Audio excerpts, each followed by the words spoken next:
Are you looking for an easy-to-use practice management tool built for accountants? Financial Sense is easy-to-use accounting practice management software that has everything you need to collaborate with your team, get organized, and hit your deadlines. Stay tuned to hear more from our sponsor, Financial Sense, later in the episode.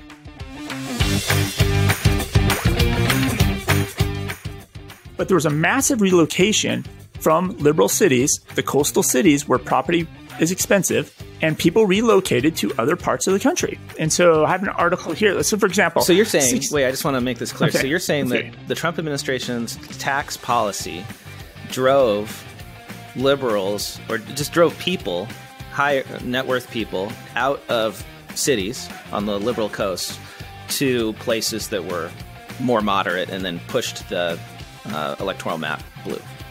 Exactly. Trump arguably played the electoral map perfectly in 2016.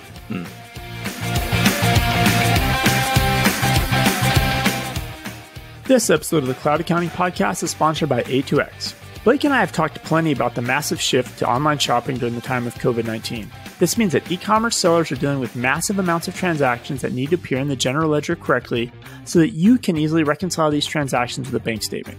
A2X will give your Shopify and Amazon clients confidence in their financials because A2X was created with a focus on the importance of the reconciliation process. A2X posts tidy summaries of sales, returns, and fees from Shopify and Amazon directly into QuickBooks or Xero that will exactly match the deposits that appear in your bank account. A2X has won the support of Amazon, Intuit, and has hundreds of 5-star reviews by accountants and bookkeepers in both the QuickBooks and Xero app stores. Cloud Accounting Podcast listener and e-commerce expert Scott Scharf said that A2X is the gold standard in e-commerce accounting. To learn more about using A2X and get 20% off your subscription by using code CAP20, head over to cloudaccountingpodcast.promo/A2X. That is cloudaccountingpodcast.promo/A2X.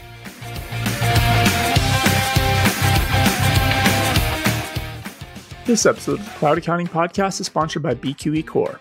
I recently had 2 Zoom calls with accountants that use BQE Core for their professional service clients like architects, engineers, consultants, and lawyers. One accountant called it the missing link for professional services. Another said that BQE Core is the only game in town for job profitability in the cloud. My biggest takeaway from the conversations was how you can 100% use BQE Core as your standalone accounting system or pair it up with either QuickBooks Online or Xero.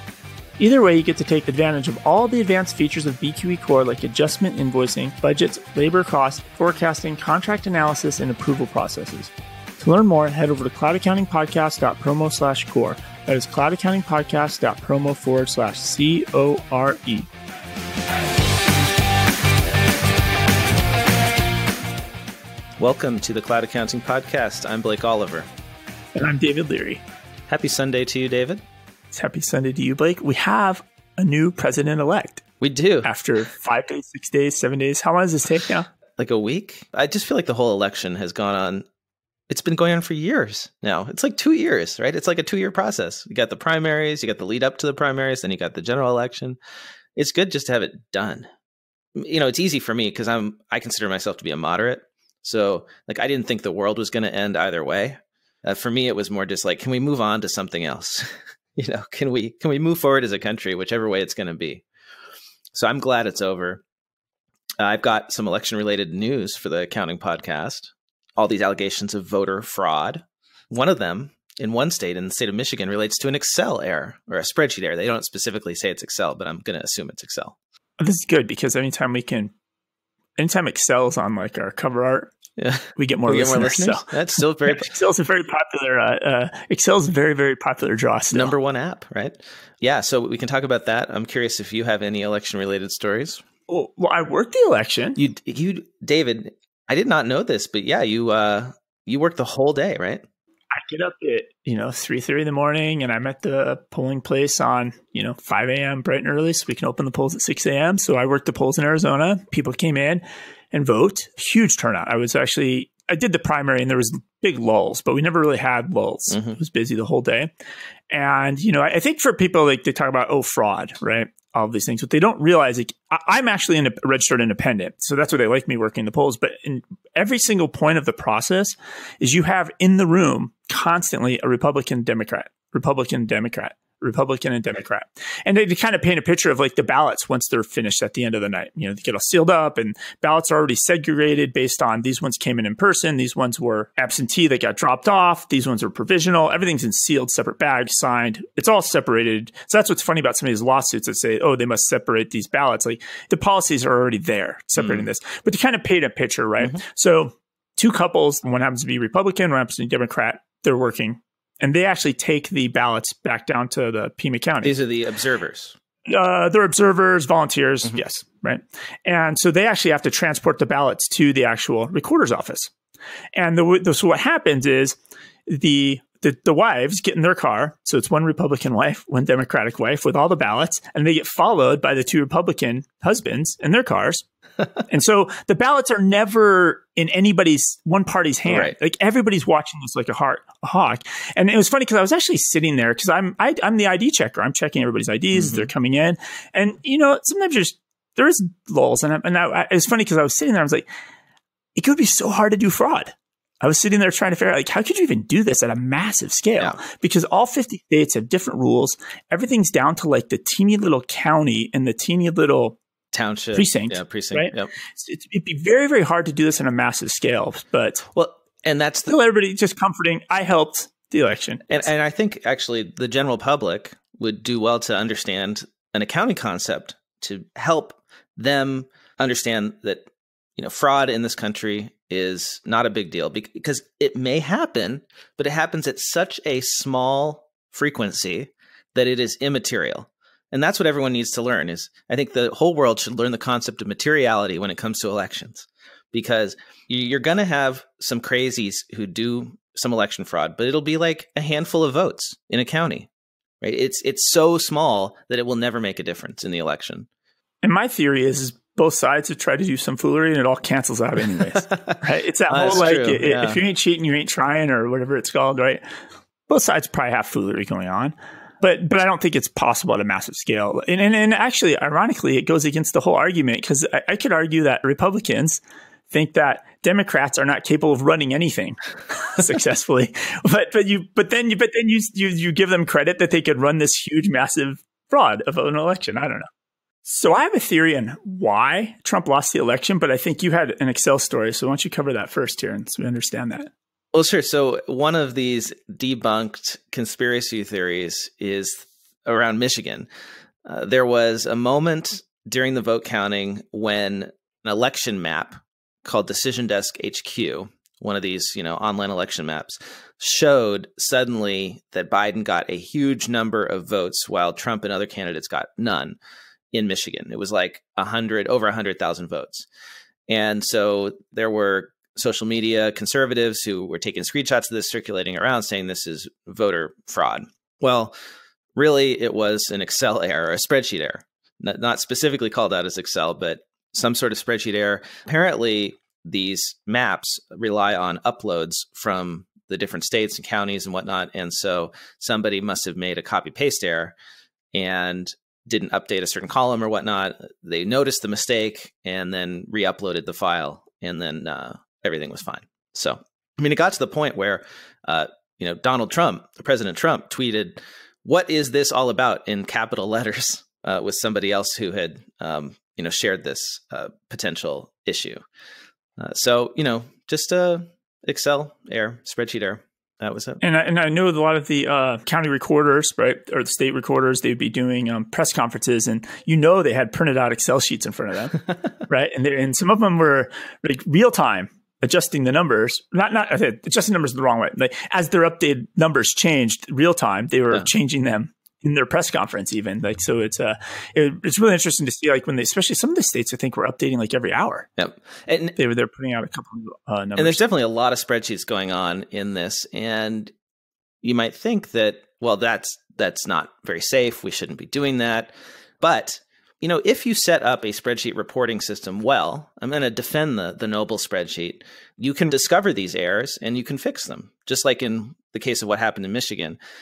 It's all about having the right procedures in place to double check the results. It's not necessarily like you need to have a system that prevents these kind of errors from happening, because whenever you got people involved, you're going to have mistakes. Maybe it's a data entry mistake. Maybe it's a copy paste mistake. And Excel is more prone to that. But if you have the systems in place to check it, you're going to be fine. And there's actually a great article that I spotted in Wired a couple weeks ago that I've been meaning to share. And I think now it's very appropriate. It's called Meet the Excel Warriors Saving the World from Spreadsheet Disaster. And it's a article that features these consultants who are Excel experts that will take your spreadsheet and find the errors in it and help you figure out how to fix it, to design procedures around it so that you're not going to have these issues where you have like error checking, you're checking. These guys will never run out of work. Right. Well, there will always be sspretsheets, right? And it's interesting. And spreadsheets with errors. Right. That's so the important part. It's an article that kind of like takes the other side. And we talk a lot about removing spreadsheets and moving to a system where you don't have to rely on them. And yes, there's a lot of places where that makes a ton of sense. But then there's also situations where building that custom system just may not be practical or affordable. And you still got to rely on the spreadsheets. And the good news is that if you design a system that double checks the results, you can do that. But it is really about risk management. And you have to design the spreadsheets well. And if you do that, then you're not going to have to worry. So it's all about training people, to use them the right way. So it's a great article. It's a long read. Give it a look. It's going to be in the show notes. Got it. So you want to hear my theory on why Trump lost the election and that he did it to himself? Okay, let's hear that. Let's go back to Trump got elected in 2016. What was one of Trump's major pieces of legislation that he pushed through? It was cutting taxes, right? The Trump Tax Jobs and Tax Act. Juicing the economy, yeah. And that was in 2017. It kind of really started to kick in 2019, especially the thing around the home mortgage. And if we go back to our old episodes, January 27 of 2019, we talked about where people were moving. So pre-pandemic, lots of millennials, lots of people were fleeing California. And they're fleeing California because, and I've talked about this in when we first talked about the tax cut, it was a direct attack on the coastal cities and people that had expensive houses. And really, you were from California. Yeah. Basically, what he did, they eliminated the home mortgage interest if your house was over $1 million. So it moved it from $1 million to claim your mortgage interest down to $500,000. So if your house was more than $500,000, you lost that deduction. And you're in California. I spent a lot of time in the Bay Area. $1 million house is not much. Like you're just like the average worker. You're an average engineer in the Bay Area. You're buying a 3-bedroom house with 2 bathrooms, which in most of the country is about $180,000 house. And so people were directly affected by this. And then there's also the deduction for state and local taxes that went away.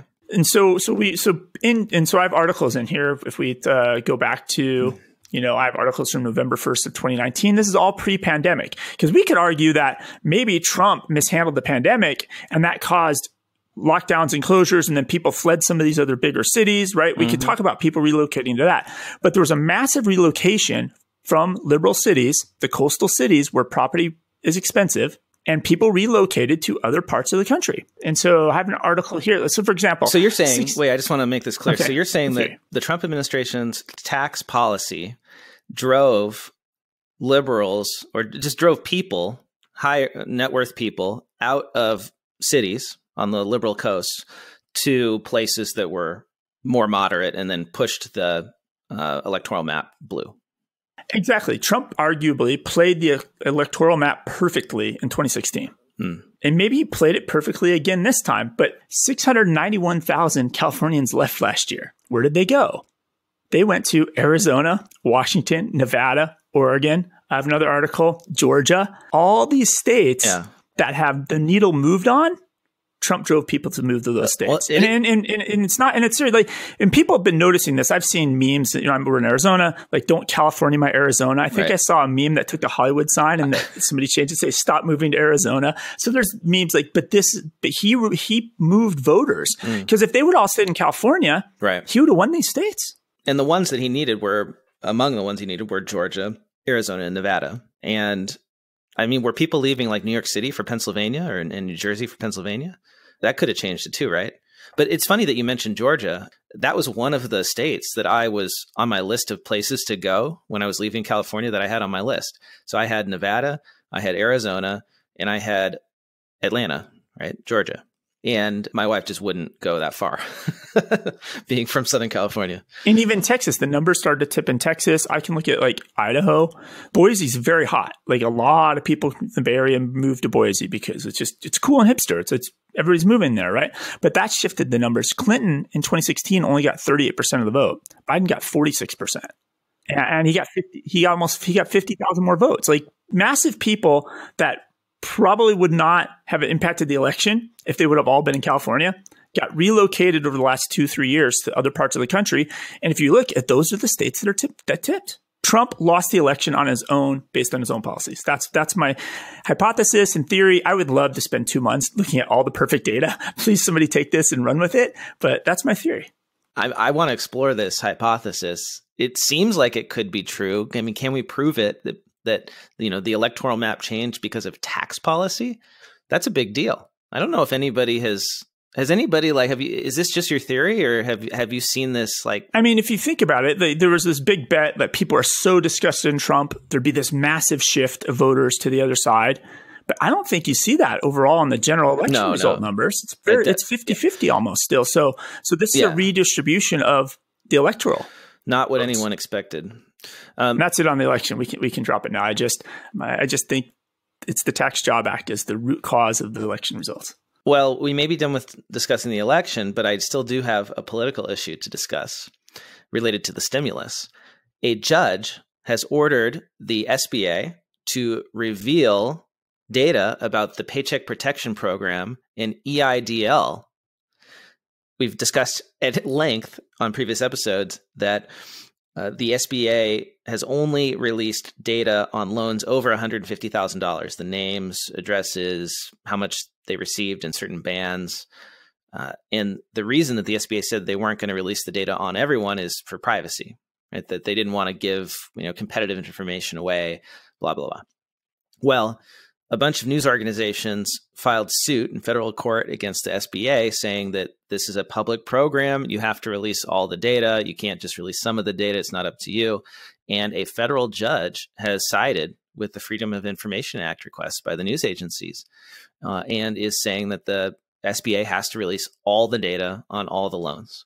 So get ready for another round of PPP loan shaming when all of that data gets made public, unless, I guess, a higher court reverses this decision. And it got buried. I think this would have been huge news if it wasn't for the election, right? Because it's going to impact millions of businesses. But yeah, because this is all the teeny guys. Yeah. And then what's interesting about this is these are a lot of the sole proprietors, right? They have 2 employees. Like this is where it's going to get very the neighbors are going to gossipy. Right? Like they're like, oh, Blake, I see that you took out a loan.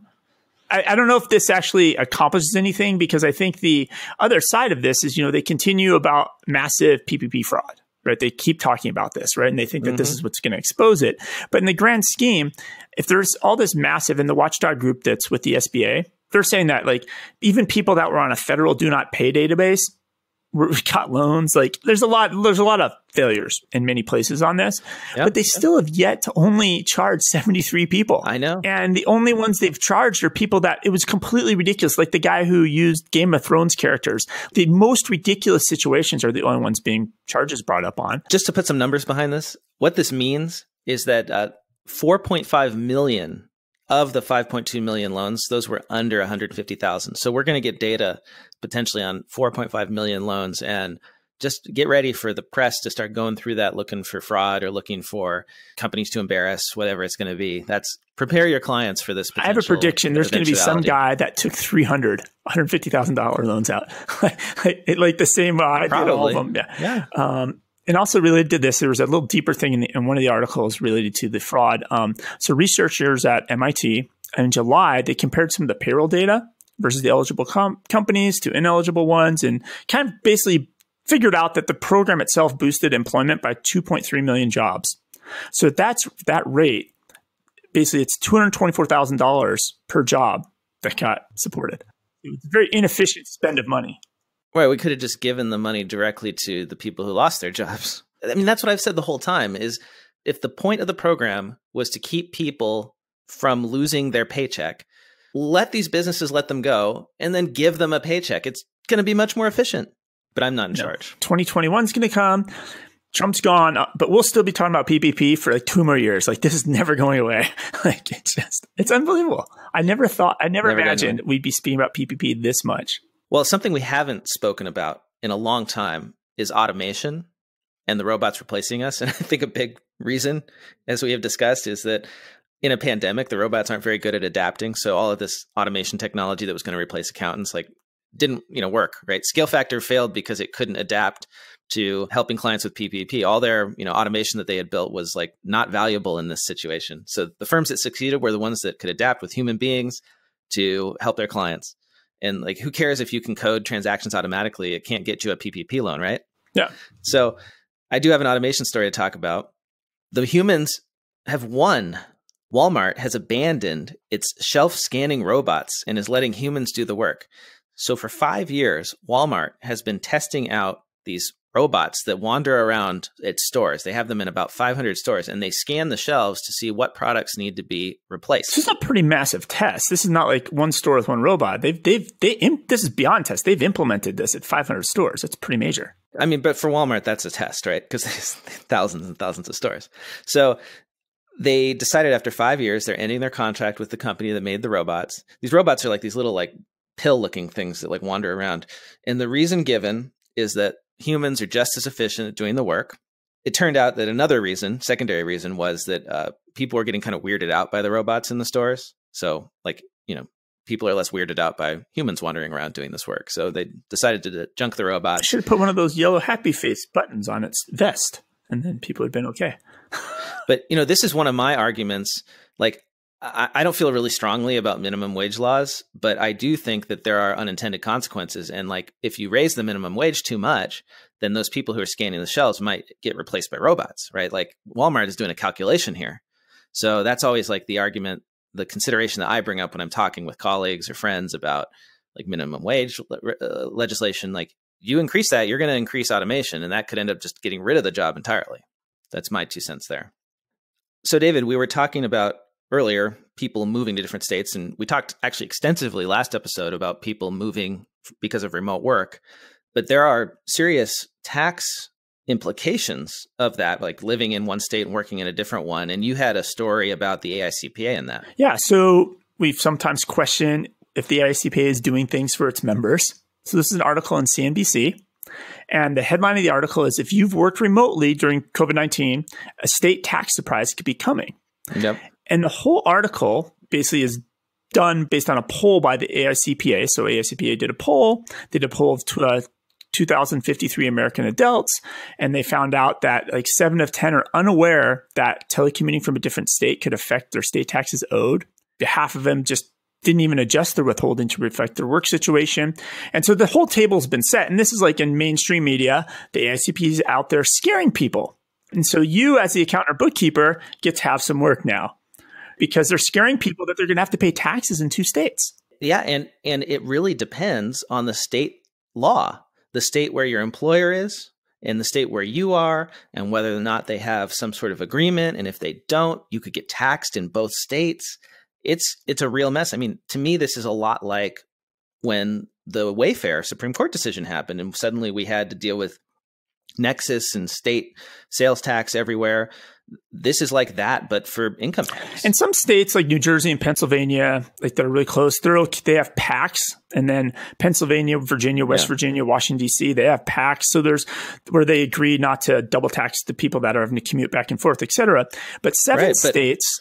Well, here's an example, David. What if I'm here in Arizona and I'm not traveling now, but I will be, and I'm going back to California to go to headquarters?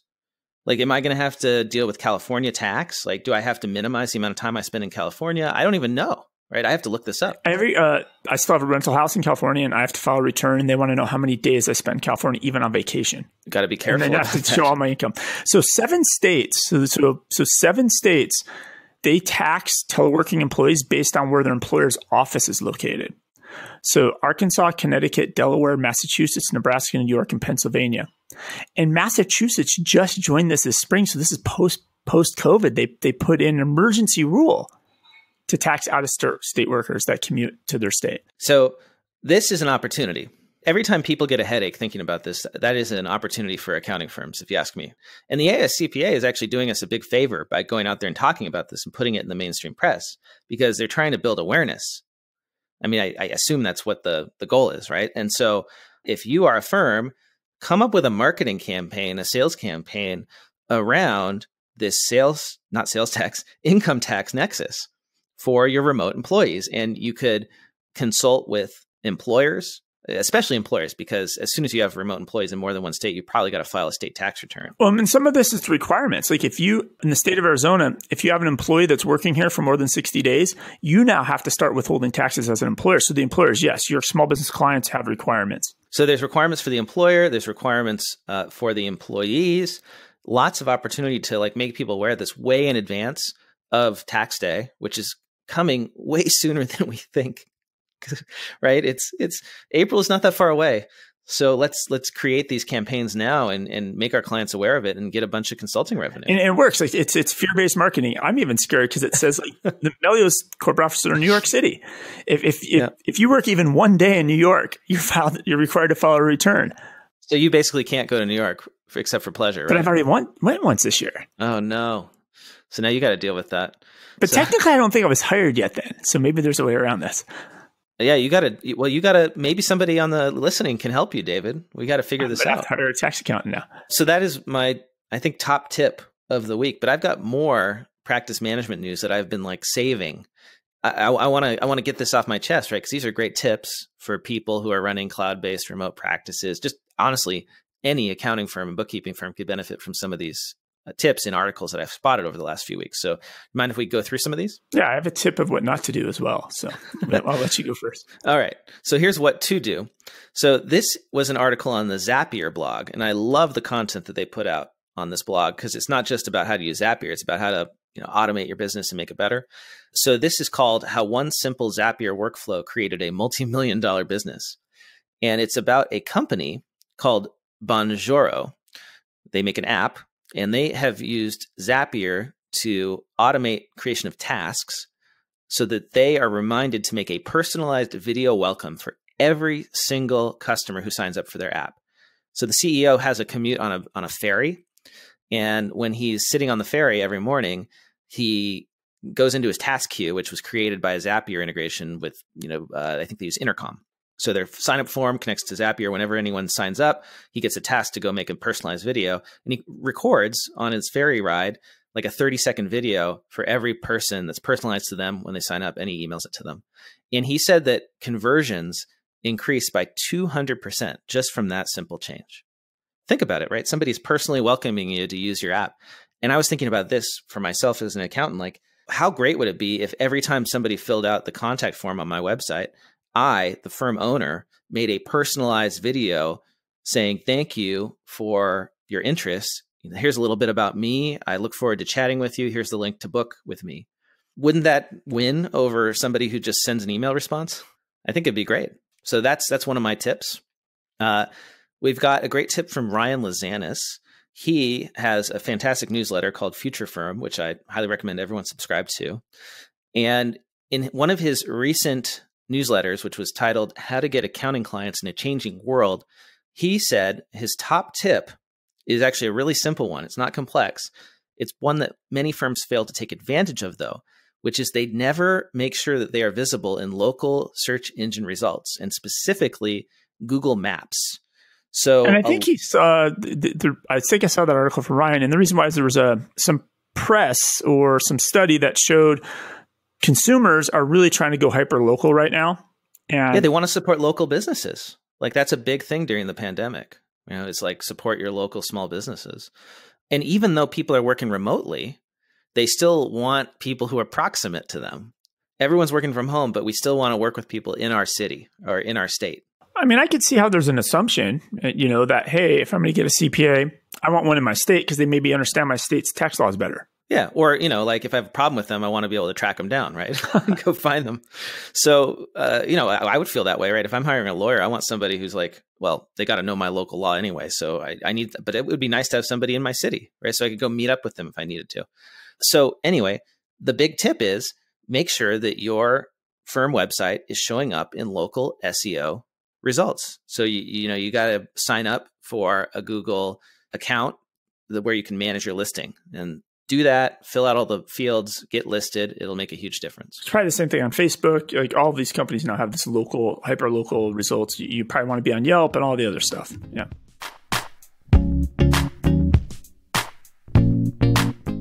This episode of the Cloud Accounting Podcast is sponsored by Financial Sense. As your firm grows, it becomes difficult to track everything that's going on. You have to track what your staff is working on, client deadlines, communications, documents, and projects. If you aren't careful, important tasks will fall through the cracks. You can prevent tasks from falling through the cracks with Financial Sense. Financial Sense makes it easy to track everything going on across your firm. You can track what your team is working on, important client deadlines, client communication, and even documents, all in one place. To get 20% off your first 3-month subscription to Financial Sense, use the promo code GETSTARTED. Head over to cloudaccountingpodcast.promo/sense. That is cloudaccountingpodcast.promo/CENTS. Financial Sense, the only platform you need to scale your accounting firm.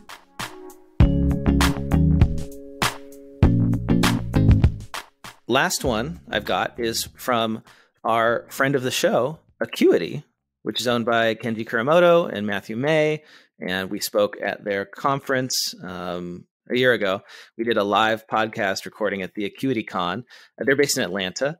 And I spotted this I guess it was in a trade publication, about how Acuity is launching accounts receivable services as a standalone service. And I thought, this is really cool because accounts receivable, invoicing, collections, cash flow, it's a huge concern of many small business owners. And that's where they experience a lot of pain early on. It's part of the accounting process, but their first pain isn't going to be getting reports and doing their taxes. It's going to be, how do I get money from my customers? How do I have an efficient accounts receivable process? So I love this as an example of a productized service that is also a great lead generator. So business owners can sign up with Acuity for help with their accounts receivable. And then that gives a firm like Acuity the opportunity to then move up with more valuable services, increase the services they offer. They can say, hey, we also offer reporting. We can do all your bookkeeping for you. Oh, by the way, we can do your taxes. We can help you with CFO work. So great example of a productized service. It's interesting that from a firm perspective, that this is the first time we're hearing somebody going after that, the get paid part of the business flow, because really that's how Square exists. Arguably, Square doesn't even need to exist. You could have just used QuickBooks, but QuickBooks, the value prop is do your bookkeeping. When at the time that you have a customer standing in front of you and you just want them to pay you as fast as possible, and you could just get a Square dongle at Target or Office Depot for $19, right? You get the Square dongle, and so this is going back a decade ago, but essentially, all Square did was solve the get paid part of the equation. And you're right, if that's all small business owner, especially a new business, cares about, you could get them in and then not only that, now you're getting them using good processes. So when they are ready for bookkeeping services, you're not having to do a cleanup mess because you're getting them on day one. Great point, David. Whenever I did cleanup, a huge part of that was accounts receivable, because they would have all these just stale invoices in their file, and I'd have to go clean it up because I wouldn't know what had been paid. They may have not marked stuff as paid. Oh, yeah, great example. And I talked about that before when I was at the Small Business Development Conference before, and people were asking, because a lot of these small businesses that are new, they're like in Excel. And it's like, do you get them to switch from Excel to QuickBooks? And I'm like, maybe not. Maybe you put them on a small little app they use just to do their invoicing. So at least their ducks are in order. And then maybe one day that app, you connect it to an accounting system and it shoves the data in, right? But you want to get them off Excel, but it's not Excel or bookkeeping system. There's an in-between and a transition here. And you're right. From a service perspective, your firm could offer it as a service.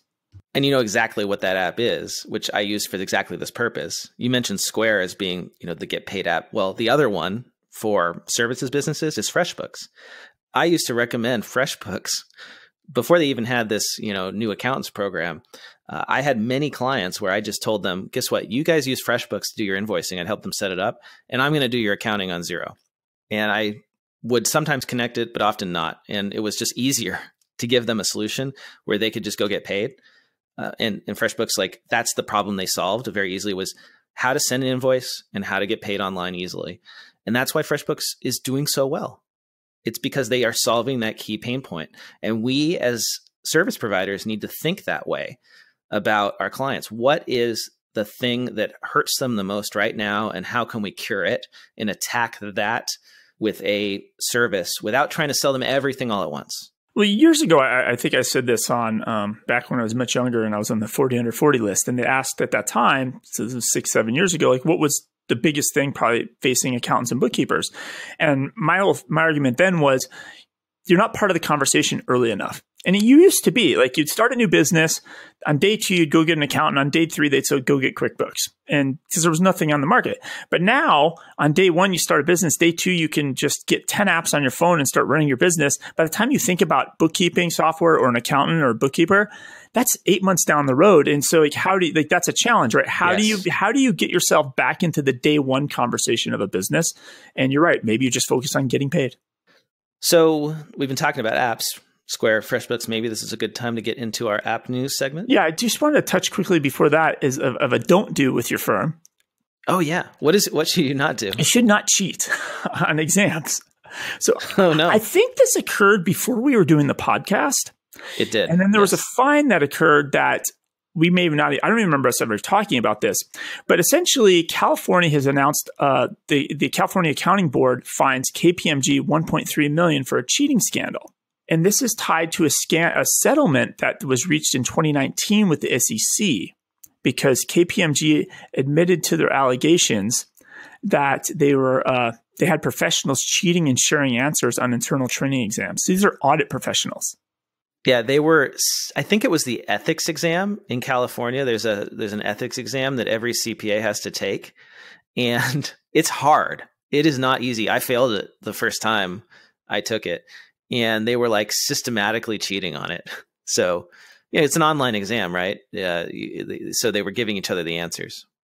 And the firm issued a statement. They said, KPMG is a stronger firm today as a result of concrete actions we have taken to strengthen our culture, governance, and compliance program since 2017. So apparently this event happened in like 2017. Yeah. Right. And then and you said the fine was like $1 million from California, but they agreed to a $50 million settlement already with the SEC before in the past. And not only that, 2 individuals have been sentenced to one sentenced to prison, one's at home prison, whatever, the ankle bracelet thing. And then there's another sentencing for a ex-KPMG partner. That's going to happen on December 2nd. So, 5 years later, this still has a lot of repercussions. And it's funny because right around that time, that's when I think Zenefits they were for the insurance exams. They were pulling the same thing. Yeah. They were doing the same thing in the state of California. So don't have your employees cheat at audit integrity exams. Ethics exams. Ethics exams. Yeah. But let's just put that fine in perspective. Okay. KPMG's global revenue in 2019 was $30 billion. So this is a $1 million fine. Hopefully it does change behavior. I think the bad press and publicity was probably more effective at that. But I would love to see some, more than just a hand slap when they do stuff like this, because it should not be acceptable. All right. So shall we talk about more app news? Yeah, let's jump into app news. So Bill.com released their earnings and they beat expectations for their fiscal Q1. Revenue climbed to $43.8 million from $28.5 million, which topped expectations of $41.7 million. They processed $28.8 billion in total payment volume during the quarter, which is up 31% from a year earlier, and processed 6.5 million transactions. Did you say 2.8 billion or 28 billion? I think I said 28.8 billion. Wow. So 29 billion round up in total payment volume. That's a lot, right? And 6.5 million transactions. They added 5,500 new customers, which is actually net new customers, actually kind of low, but they explain that, due to the pandemic.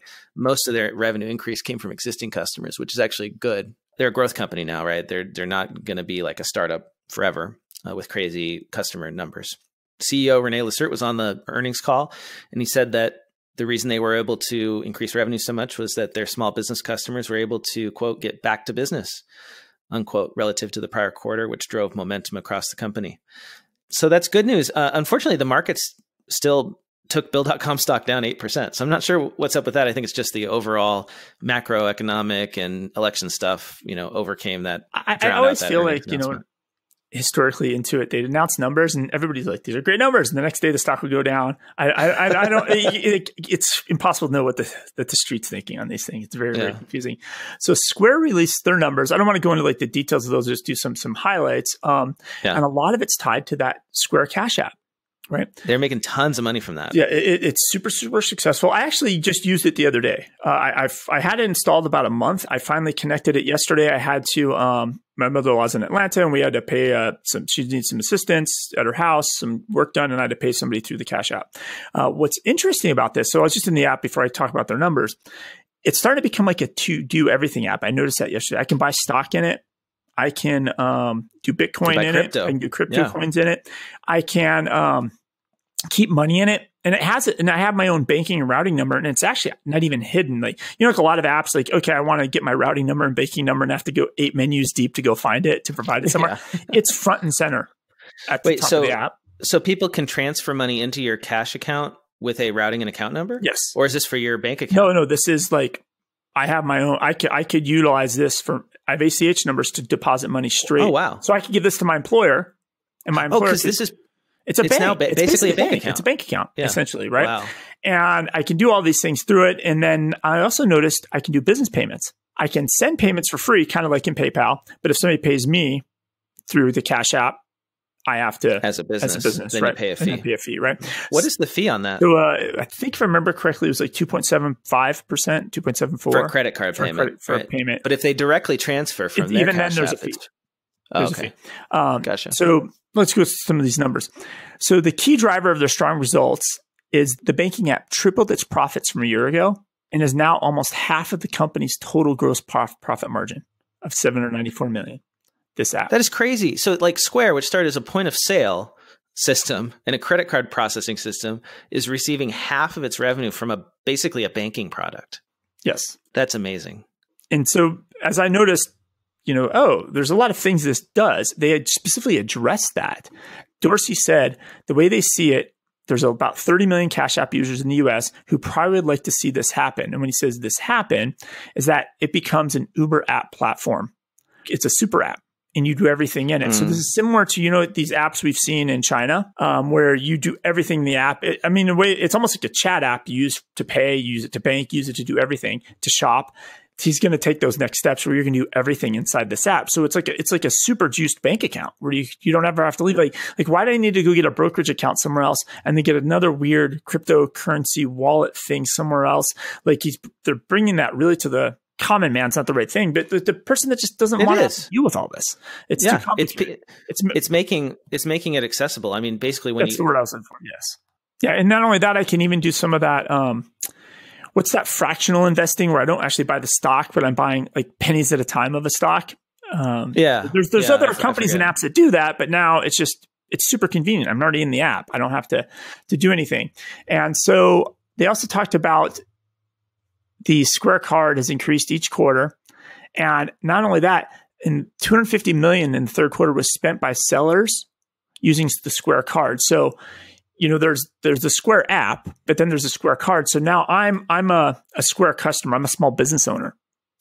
And so instead of me taking my money from my Square account, taking that money and actually putting it into my bank account at old school bank, brick and mortar bank, I just leave it in my Square account and I just use my debit card as a business owner. So now businesses are not just taking basically money from my Square sales account and paying and moving that money out through the Square debit card, essentially. And that $250 million was spent that way. So people are changing their behaviors, right? They're not taking the money out of Square and moving it to a real bank anymore. They're just keeping it inside of Square, right? And then the last little piece was the Cash App business offering. So they're starting to push this more. This allows payments traditionally consumer-faced Cash App while paying a fee to Square. So now they don't have to pay the fee, right? So if you're using Cash App and you pay somebody who's a Square merchant, the fee gets eliminated, right? So the merchant doesn't pay a fee if I pay them with my Cash App. Yeah. Gotcha. And the Cash App for business, so this is businesses being paid by the Cash App, it was $2.9 billion in payment volume, up over 300%. So we just heard about Bill.com. They had about 29 billion in payment volume. And so you're saying that Square Cash App is already on the business side up to about 10% of that, 2.9 billion. Wow. So think about it this way, like Bill.com has been around for how long? And Bill.com is being used by huge, massive enterprise, right?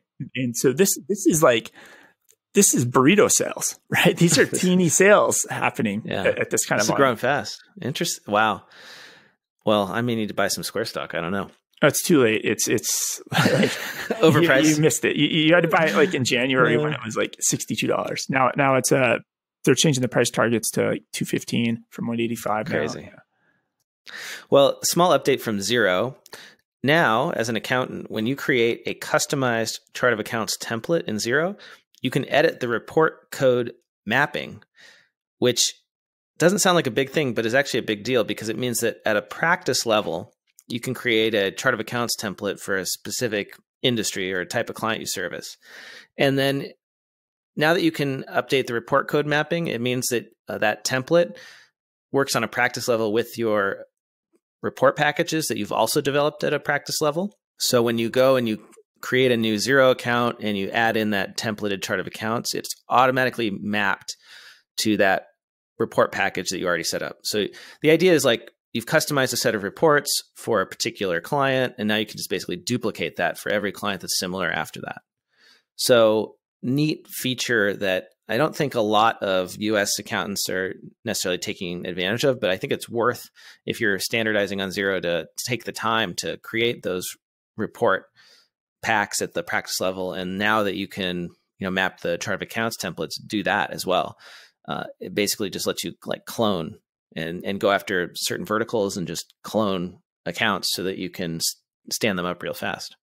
That's really helpful. I think you start taking on a niche or a franchise, right? Mm-hmm. Like where you, if you're going to take on all the Subway shops in the U.S. market, you're going to want to pump those out as fast as possible. And the less clicking, that you can do because it's templated out or it's an import or a automatic export, the better. That's right. And now on the other side of the spectrum from Xero, we've got the folks who are still doing hosting. And we've got a lot of firms that are doing a mix of desktop hosting and Xero or QuickBooks Online or Intact or NetSuite. Well, let's say you're looking for cloud hosting, you're in the market. Randy Johnson wrote an article on CPA Practice Advisor talking about how to think about hosting public cloud, private cloud, SaaS. And there's a lot of good stuff in here, but the thing I want to call out from him is he gave recommendations for 3 hosting companies to look for. And I think specifically, most people are going to be looking for QuickBooks desktop hosting. So the 3 you should look at, according to Randy Johnson, are Centrum, Right Networks, and Ace Cloud. Centrum, Right Networks, and Ace Cloud, they get the most favorable reports, according to Randy Johnson. And the last bit of app news is actually related to one of our sponsors, David. We got a kind of a last minute sponsor for last week. And I don't know, are they sponsoring this week too? I can't remember. Thomson Reuters? Not this week, 2 weeks from now. Not this week, 2 weeks from now. Okay, so we had Thomson Reuters as our headline sponsor last week. And that's because they're promoting their user conference, which is that next week? November 10th to 13th. That's the sessions for tax and accounting professionals. The thing that I saw immediately is that James Corden is going to be hosting Thomson Reuters user conference. James Corden of The Late Late Show with James Corden. So I thought that was pretty cool. It's like, I don't know if we get a lot of headliners like that hosting a tax and accounting conference. I mean, we've had, the massive celebrity guest speakers, but arguably when everything went virtual this year and everybody pulled the plug and everything, this is the only like celebrity appearance, if you want to call it that, at an accounting related event this year. So, I'm hoping we can get some press passes for this, David, because I'm looking forward to seeing what jokes James Corden has for the accounting profession. Oh, this is where this is headed now. I see. Are we going to get roasted is what I want to know. So yeah, that's all my app news for this week. So I have a couple more. So not the word awesome, but awesome. So OSOME. So awesome. I've never heard this word before. Awesome. So this is new for me. Awesome or awesome. I guess it's pronounced awesome. Probably. I don't know. I'm just guessing here. So they took $3 million to create an accounting super app. And of course I see a headline like that and I'm like, super app. What is this? Wait, so awesome spelled with an O is, but no W, no W. So OSOME. Okay, I'm guessing it's awesome, right? That's how you would say it. It's got to be. You wouldn't say awesome. No, it's awesome. Yeah, it's awesome, but it's spelled with an O. So they are headquartered in Singapore, and they have a presence in the UK and Hong Kong, and then they're going to expand out to Australia and New Zealand. So I saw the headline. I was like, this is exciting. And essentially, it's another accounting firm with engineers. They're going to try to build with AI. But what's interesting is the extra spin that they have. And this goes to some things we've talked about and you've talked about specifically even for practice management, right? Offering other services. So I go to them as a small business. Sure, I can get my accounting and bookkeeping, but they'll tell me with my company and corporation. They'll help me with taxation and payroll. They have a secretary. I can get a secretary from them. So they're basically, it's a full-fledged back office for entrepreneurs. It's very human powered, probably less AI powered. I mean, they even say it's a little of both, but I'm imagining you can't AI power my secretary you're going to give me or my admin, right? There's probably a lot of human touch here. And so it's just, it's just full service, right? Imagine if your accounting firm added all these extra services. And the thing that it looks like they're doing really well, just from the screenshots, is this portal that they've got, right? So I can see how much money I have. I can see my list of unpaid invoices. They say they'll reconcile transactions within 24 hours. I can communicate in a portal. This is kind of like table stakes at this point, if you ask me, for a cloud-based firm. But I think it's all execution, really. Like anybody can do this. It's all, do you have the right people? Can you satisfy clients? Yeah, cool looking firm. And they say that they have more than 4,100 companies already between the UK, Singapore, and Hong Kong. They're using it on a daily basis, which is a lot. So if they have that many companies, and obviously there's some human element to do this, that $3 million is probably not going to last very long. Well, what's interesting, let's see, do they have pricing? I always wonder if these companies have pricing online. Yeah, I didn't look at that. When I saw their packaging, I was like, yeah, that's interesting. The whole, you get these other things you probably need as a small business owner that you're not aware that you need. So here's the pricing. They start at 50 Singapore dollars per month. That's 60 transactions a year.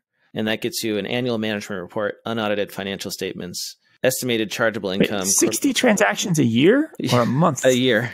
And then you can upgrade to starter, which is 40 transactions a month, and that is 100 Singapore dollars per month. Let me convert that. What's the exchange rate? Singapore dollar to USD. Okay, so 1 Singapore dollar equals 0.74 US dollars. So 75 for the $100 package. It's a $75 a month package for. Yeah. And do you also get, what do you get in that package? Do you get the secretary and you get payroll and you get taxes done too? Or is it just? No, you're getting daily bookkeeping, quarterly management reports, and a corporate tax return too. So, I mean, I assume they've got to be using like a ton of offshore labor to make this happen. That's my guess as well. Yeah. Hey, if you want to take a look at a really nice website for an accounting firm with engineers, go to osome.com. Check it out. Saw that. And then a couple of quick things to note, 2 acquisitions. So Lightspeed, which is a point of sale. They're based out of Canada. They are acquiring ShopKeep, which is a point of sale here in the States, for approximately $440 million. So we're starting to see consolidation on this front, on the point of sale front. And one of the reasons is they want to go deeper with merchants and adding tools for complex inventory, multi-location, right? They're going to really attack things that Square's probably not attacking. Gotcha. Right, that whole next level up on that side. And then what's interesting about both of those, both are driven by niche stories in a way. So Lightspeed somehow, because they handled inventory really well, somehow really got in well with all the bike shops. And so basically 80% of all the, you walk into any bike shop in North America, they probably are using Lightspeed point of sale. So they were able to go from that niche and then grow from that. They got into the bicycle shop bulletin boards, right? And word spread, like this is the one you want to use if you have a bike shop. And then ShopKeep was driven, the founder of ShopKeep originally, he had a wine shop, right? And so he couldn't get a point of sale that worked good to manage his wine store. And he built ShopKeep and then kind of like that. But both came from niche stories, which I think is pretty cool. And then last but not least, Fundera. Remember how OnDeck got acquired? Who's the other lone player? Cabbage got acquired. So Fundera, who's not truly a lone player, they're kind of a lone middleman where they're on a matching site. They're like a dating site for small businesses and people that want to provide loans to small businesses. Well, NerdWallet acquired them. So are you familiar with NerdWallet? Yeah, I used to read their stuff a lot. I think like NerdWallet is super popular for people who want to choose a corporate or not a corporate, a rewards credit card. Yeah, it's very consumer-based finance stuff. So we've never, even though they exist a lot, we never talk about on the show because they've never been in the small business game. Well, now they're getting into the small business game. Gotcha. So they're going to be publishing content for small businesses, loans, information. They'll be offering services. So NerdWallet will start becoming a fixture of the show, I imagine, because we're going to see content created by NerdWallet that's for small businesses, etc. Now, the interesting part of this article that I saw was, did you know that Intuit was thinking about buying NerdWallet? No, I don't remember hearing that. So they were actually they were thinking about buying NerdWallet and Credit Sesame and Fincinity. And then they want to buy in Credit Karma. Well, David, I think that's all the time we've got for this week, but we did get a review that I would like to read for you. Okay. Because it is very pro David Leary here. It's a little embarrassing. So I think I'm not going to make you read it yourself. This is from Joe Pavone. Or Pavone. I hope I am saying that right, Joe. He said, "Starstruck when David Leary showed up on a Zoom today when I was looking into Melio. Great job, you guys. Very informative and great insights into the space and future market." That's 5 stars. So thank you, Joe. Really appreciate the review. I appreciate it. And it's a little embarrassing now. Well, David, you're creating value for Melio. You should send that review to your bosses over there, right? If you want to write a review, where is the best place for them to do that, David? If you're in the Apple world, you want to take out your Apple phone, open up your Apple Podcast app, find us, and write a review right from your phone. And if you're not in the Apple world, you can go to podchaser.com and write a review there. Thank you so much to everyone who has written a review for us this year. They are incredibly helpful at getting us more visible in the podcasts. And our numbers have just climbed this year, even during the pandemic. Obviously there's more interest in cloud and remote work, but you have helped us get there by writing these reviews, and we really appreciate it. And my goal in 2021, I guess I'm already talking about next year. It's time to plan, right?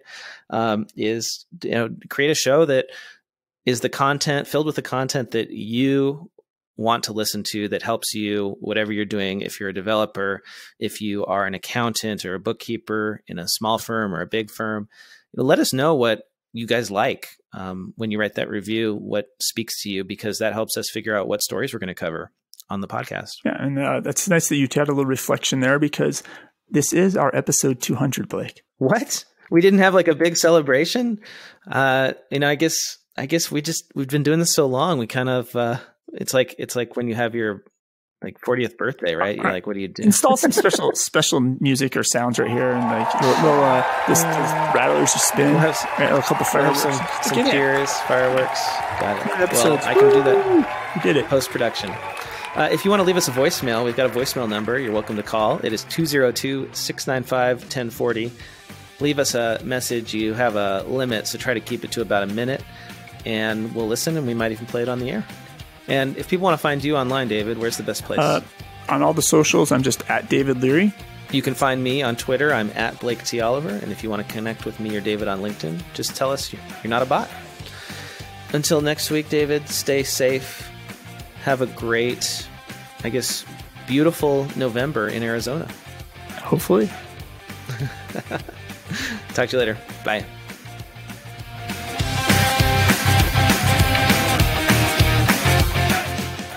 Time for the classifieds. I want to tell you about a new workflow solution called Bacotech. Bacotech is a cloud solution that puts CPAs in the middle of their clients' data. Bacotech gathers clients' data and delivers it to CPAs in real time through one login, enabling CPAs to make adjustments to tax returns and client accounting issues as they happen, not after year end.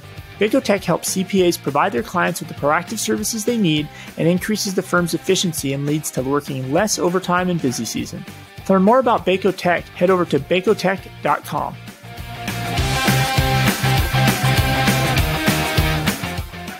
Looking to radically increase productivity as a cloud accountant? Introducing Client Hub's Frictionless Workflow, a unique combination of internal workflow seamlessly blended with client tasks and communications. See how a frictionless experience across your team and your clients will save you hours of time. Get started today with a free trial at clienthub.app. Enter promo code CAP25 for 25% off your first 3 months. Client Hub, truly frictionless workflow.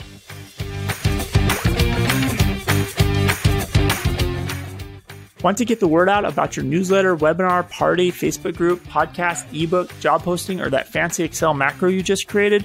Why not let the listeners of the Cloud Accounting Podcast know by running a classified ad? Hit the show notes for the link to get more info, and be sure to check out our special stimulus pricing of 4 episodes for just $100.